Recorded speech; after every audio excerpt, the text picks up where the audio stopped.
Hello, my name is Jorge Quesada, and this is a presentation from my Ethical Hacking and Countermeasures class, offered in FIU by Professor Faisal Kaleem. In this presentation, I'm going to be going over how secure is public Wi-Fi. Okay, let's start with some statistics on public Wi-Fi. For starters, public Wi-Fi hotspot numbers are set to grow from 1.3 million in 2011 to 5.8 million by 2015. This is a great thing, I'm guessing, but when it comes to network security, it's not. About 1 in 5 people who surf the internet have used free public wireless internet network connections. And also, surveys show that people are 3 times more likely to use a public Wi-Fi hotspot if it was free. You might think free is good, but not so much when it comes to security. Okay. Well, free public Wi-Fi is available in hotels, coffee shops, airports, fast food restaurants, anywhere really. Most people that go into the local coffee shop use the free Wi-Fi and don't take any precautions to protect themselves. Also, most people just accept warning notifications without reading them, or because they do not understand the message or what the threat is. What exactly makes these public Wi-Fis such a security threat? Well, for starters, it's a very easy way to have your identity stolen. Anyone that can connect to the Wi-Fi can easily launch an attack and see what you're doing, grab sensitive information. Another thing is that most phones save the public Wi-Fi information, or their SSID, so they can automatically connect when they are within range. Anyone can set up a public hotspot and name it anything, which may persuade any user to connect to it. Most tablets need a Wi-Fi connection in order to access the internet. Sharing a public Wi-Fi with another computer compromises your security. You are connected to a number of different computers and devices, which may have viruses, malware, or even be a hacker who is trying to gather as much information as possible about the other devices connected to the network. If you have to use the Wi-Fi found in the nearest coffee shop, make sure you use VPN. This is something I'm going to talk about a little bit further down the presentation, on how you can protect yourself from these things. Alright, how can someone attack my computer? Well, the first and most common way to launch an attack via free public Wi-Fi is to set up your own Wi-Fi hotspot. Just about anyone can create a hotspot and call it whatever you want. For example, MIA free Wi-Fi, and get a lot of people to connect to it within minutes. Also, anyone can mimic the name of a popular coffee shop, and since most phones and computers already set to connect to these automatically, they just grab the users that way. I can use my phone as a hotspot and just create pretty much anything. I can go ahead and just turn that right on, and then pretty much go here, and I have FIU Secure. I mean, most of us are going to be very familiar with the FIU Secure. I'm pretty sure anybody will connect to that if I launch it as cool. So that's pretty much how they get you. Let me turn this off before my neighbor connects to FIU Secure. Okay. So continuing, how does it work? Alright, first, the users, you, me, are going to browse our network connections to find a wireless network in the area. You're going to find the network that calls itself free Wi-Fi, or whatever you want to call it. I called it FIU Secure, or something similar. And then somebody's going to decide to connect to it. Once they connect, this Wi-Fi network is not really a hotspot, but it's a computer-to-computer network that might have been set up to use as a trap. While you can use the internet as normal, the attackers have set up their computer to let you browse the internet through the computer connection. As a result, they can see everything you do online. So what are the risks of this happening? Well, the most common thing that a person that has malicious intent can do with this type of attack is monitor all of the traffic transferred from your device. This includes your bank accounts, your email accounts, social networking accounts, and any personal information you may transmit over that connection. The hacker can install in spyware on the target computer, and with this, every piece of information sent from that computer will be reported via email, despite having you disconnect from the hotspot. What are some variations to that same scam?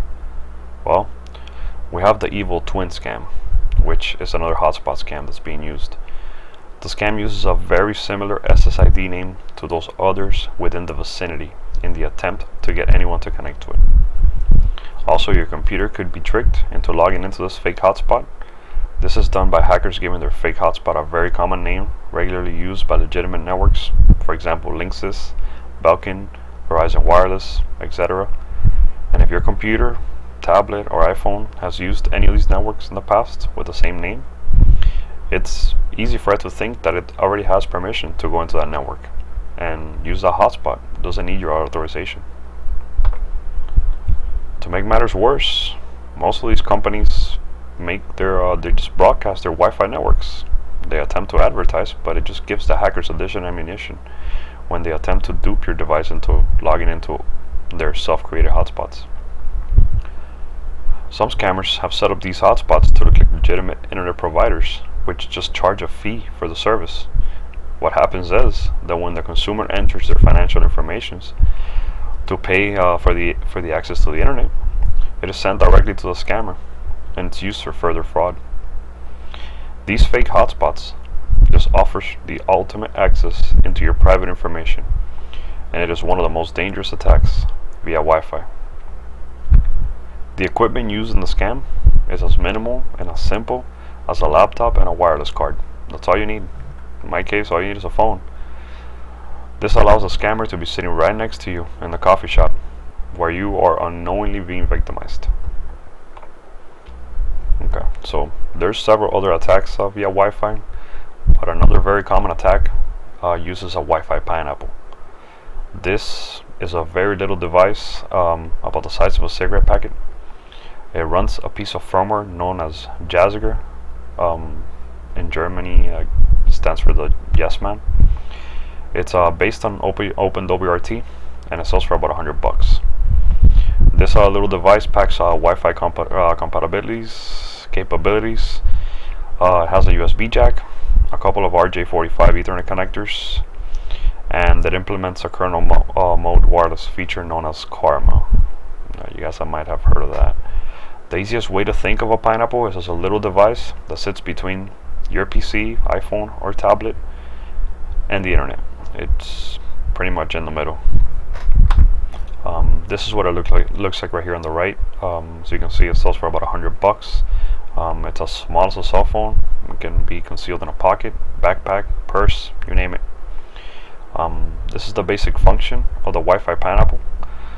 You have the victim computer, which is shooting out probes, looking for connections, and then you have the Wi-Fi pineapple pretty much telling you, hey, here I am, connect to me. Your computer, without asking you, just connects to the pineapple, and the pineapple just pretty much a gateway between your computer and the router, which connects to the internet. So what are the risks of connecting to the pineapple? From the pineapple, we can launch any kind of attack. DOS attack, a URL redirection or a DNS spoofing attack, SSL stripping, session hijacking, and just to name a few. There's many other attacks, of course. The denial of service, most of us are very familiar with. I mean, it pretty much limits your connection.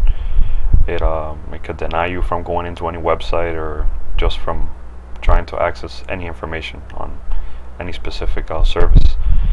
I mean, you might not think it's such a big deal, but when they block your Facebook account for about 3 weeks, you're gonna find out.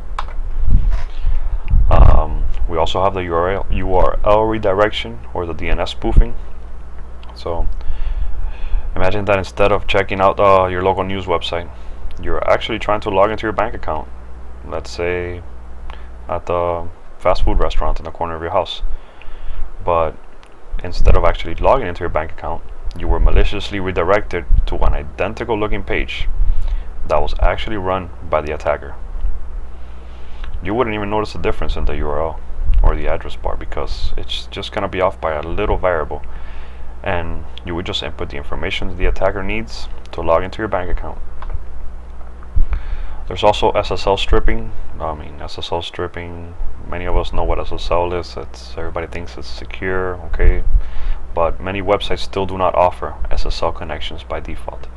They require you instead to specifically turn them on.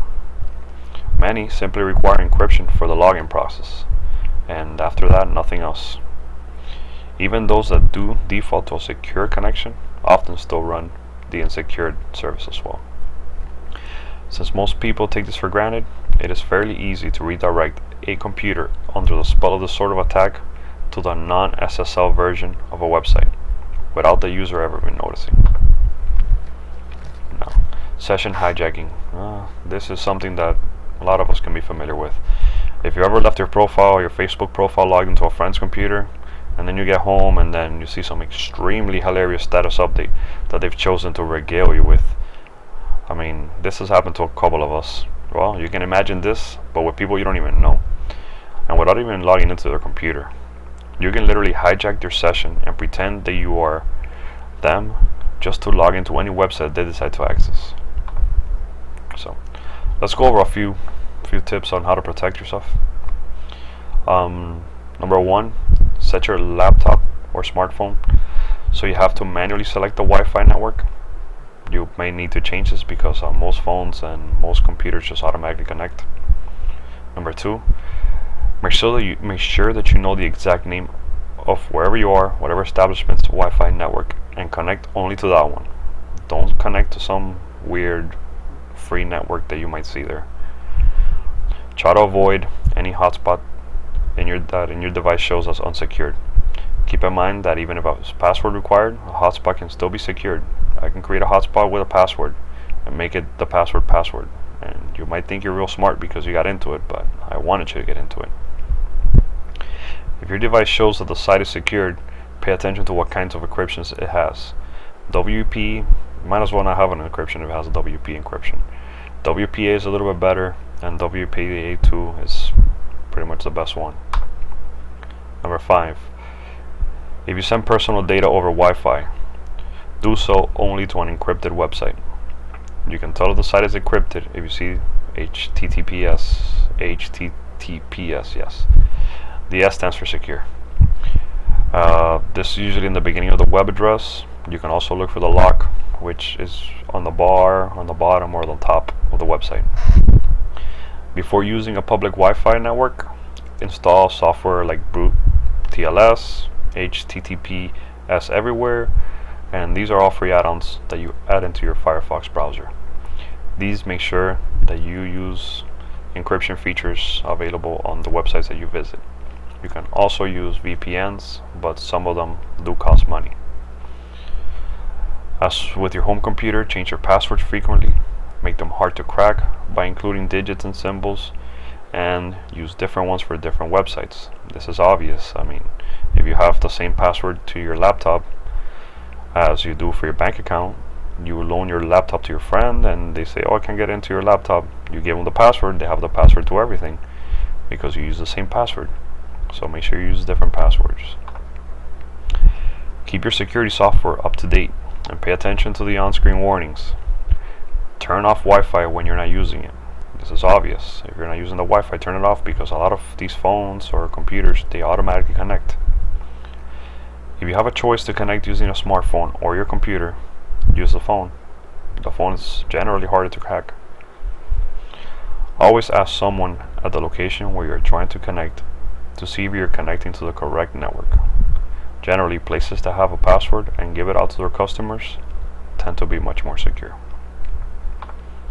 That's the end of this presentation. I want to thank you guys for watching. I want to let you guys know that this presentation is meant to be a tool to educate my fellow classmates and anyone interested in learning about wireless network security and how vulnerable we can be when connecting to these public networks. I, of course, do not intend to spark interest in anyone to pursue these ideas with malicious intent or to attempt to invade anyone's privacy. So please don't go around trying to create your own hotspots and getting people's information. Okay? Thank you.